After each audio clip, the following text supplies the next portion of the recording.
Starting a YouTube channel is hard. There are so many potential things that you could overthink when it comes to your online presence. But guess what? It's not impossible because I'm here today making my very first YouTube video. And it's all because I made two decisions. So if you're a person that's like me, you wanted to get on the other side of the camera, you wanted to stop consuming and you want to start producing, then maybe these two decisions will help you too. So if all that sounds good, stay tuned.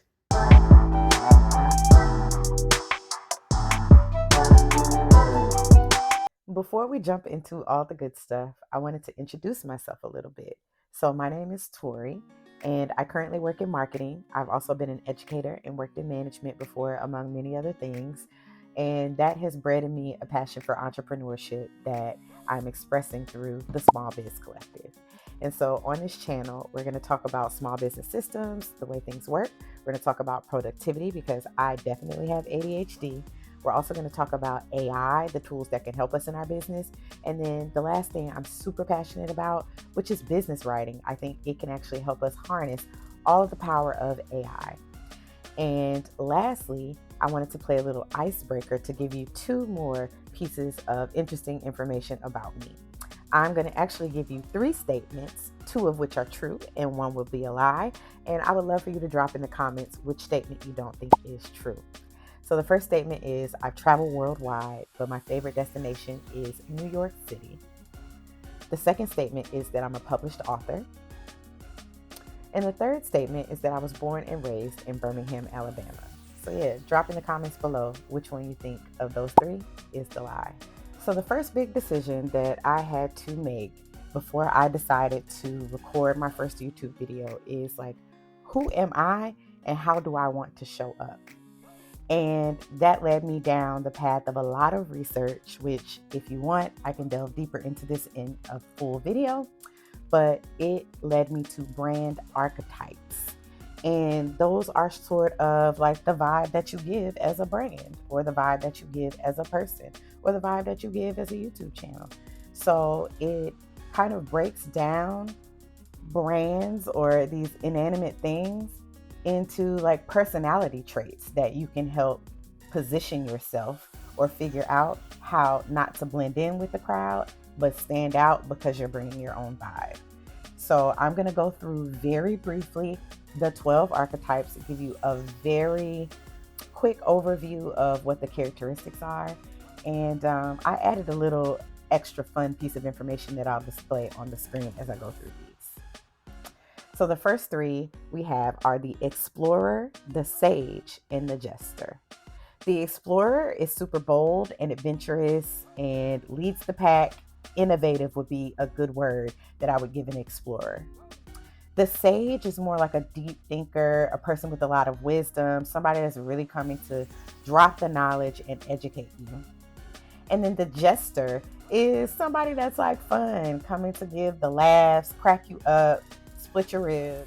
Next, we have the magician, the outlaw, and the hero. So the magician is going to make things feel magical, of course. And so they're going to be very like transformative, transformational, very visionary. The outlaw is going to be rebellious. They're going to break all the rules. And then the hero is going to be really ambitious, really cardinal, really here for what's right. After that, we have the innocent, the lover, and the everyman. So the innocent is going to be Little Miss Sunshine. They're going to have this optimistic view of life. The lover is going to give you passion, give you romanticize your life type vibes. And the everyman is just going to be like down to earth here, cool, chill, I'm your friend.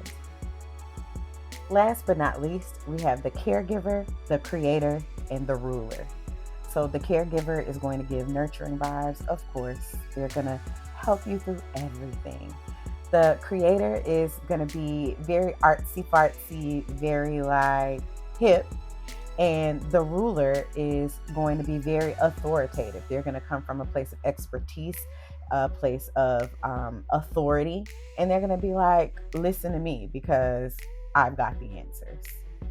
So hopefully that was helpful, that you've got 12 different ways you can show up on camera, both as a brand and as a creator or as an owner. And hopefully, thinking through this will kind of help you position yourself as to how you want to do your channel. The second most important decision that I had to make before recording and uploading a YouTube video is, who am I making this for? Because I wanted to make sure that people see this video and don't save it for later, don't scroll past it and say I'll come back, but click it and want to watch it now. And I did that by watching other content in this niche and determining a place that I could either educate, entertain, or inspire. And then I created content around that felt like me. So that about does it for my very first YouTube video. I hope that you enjoyed it and got something out of it. And remember, if you find yourself overthinking about doing the same thing, just ask yourself, who am I and who am I doing this for? Take the opportunity to drop that in the comments, as a matter of fact. Tell me your business, tell me your brand archetype, and tell me your ideal client. And also, think about hitting the subscribe button so that we can go on this journey of building our businesses together. Thanks, and see you next time.